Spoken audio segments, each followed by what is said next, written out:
Hello and welcome to my YouTube channel. Today I'm going to share some tips that have helped me treat my eczema.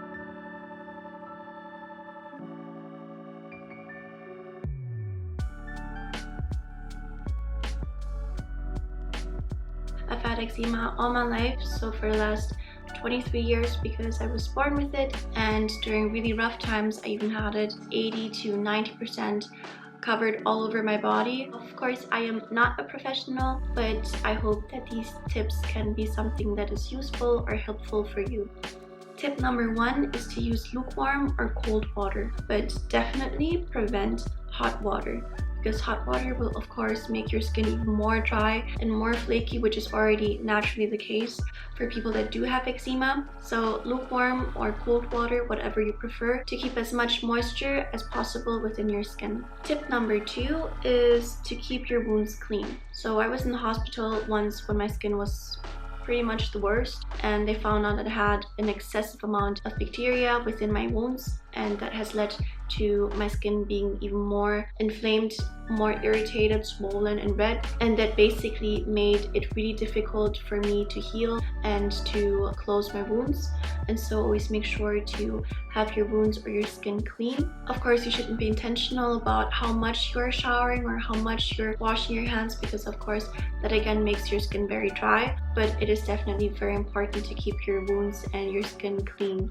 My third tip is to keep your nails short and clean, because of course a big part of having eczema is to always scratch yourself, and sometimes of course you have like open wounds or your skin rips because of the dryness, and so having long nails where there's a lot of bacteria underneath is really bad. So I would say keep your nails short and clean. Tip number 4 is to always apply moisturizer or lotion after we're in contact with water. For example, after taking a shower or washing your hands, it's really important to basically apply it right away, because I think that's the best time to kind of retain the moisture that you've already gotten through the shower. Because even from my personal experience, whenever I didn't apply lotion or moisturizer on right away, my skin got really dry, and that led to more open wounds and just me scratching myself more because my skin was irritated and dry. And so I would definitely say put some moisture on after you're taking a shower.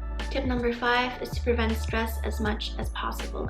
I kind of learned that in a hard way, because I was for a really long time in this vicious cycle where I was really stressed. I kind of like ignored it, and then I started scratching myself more because my body started heating up from the inside. It felt like it was boiling up from the inside, and I ended up getting more wounds, end up me being more stressed, and the vicious cycle continues. And so I think it's really important to kind of see what areas of your life stress you the most and how you can eliminate them or reduce them as much as possible. Tip number 4 is to avoid the direct sun or very hot or very cold weather. Direct sun, of course, because it's always bad for your skin. Most of the time your skin reacts really irritated towards that and you end up scratching yourself. With hot weather, it's because I think, at least from my own experience, my skin always got really irritated towards sweat. Like for example, around my neck I started getting really swollen and red, and I started scratching myself. And with cold weather or cold season, like for example winter is approaching, the air usually is already really dry, and that basically enables your skin being even more dry, which of course also means, depending on where you are, how hot or cold it is, you need to take care of yourself a different way. For example, with hot weather, taking a shower to kind of prevent sweat being on your skin too long, or for example with cold weather, to always moisturize yourself. Like for example, I moisturize myself maybe like every hour, because it is so dry in the air and I really feel it in my skin. Tip number 7 is to try to eat as clean as possible and also stay hydrated. Of course, drink enough water, but for example, what I feel like is not talked about enough, at least in my experience, whenever I went to the dermatologist or doctors, never talked how much the diet affects your skin. And there's certain books that talk about it, like for example the eczema diet. There are also articles that talk about eczema safe foods. And from my own experience, for example, what I wasn't able to tolerate that well, which I also didn't eat in the beginning when I was having a really bad skin, was for example sugar, processed food, wheat, certain nuts, citrus fruits because they're acidic, and soy. And I've tried to avoid them. Like I basically cut all of that for I think a month as long as I basically could, and I saw an immediate effect on my skin. And there are definitely things that are out there that you can like look up and try out and kind of go with the safe foods, and after your skin got better you can reintroduce these foods that you were avoiding. And that also leads me to tip number 8, which is use the internet for your benefit. I don't know why I always did that, but I always relied on doctors and dermatologists, other authorities, instead of looking things on my own. And ever since I've done that, I was able to find out so many products that worked for the majority of people that have eczema, and that actually also ended up working for me. And most of the time these products are very specific, at least the ones that I found. For example, I used the ginger shampoo from the Body Shop, as well as a certain shampoo from Neutrogena. Now I'm also using CeraVe all the time as my one and only moisturizer and lotion, as well as a face wash that is also very sensitive and I'm able to handle well. And I also learned that, for example, you need to switch up your shampoos every 3 months or 6 months, something about that. And so using the internet and looking up stories about other people and what they're using has been really helpful, and I think can be also really helpful for you to narrow down products, and basically also helps you save money because these products are really expensive. And it's also really frustrating every time it doesn't work out, which was, for example, my case whenever I walked through the drugstore and I only saw these products I wasn't able to tolerate very well. So yeah, use the internet for your benefit.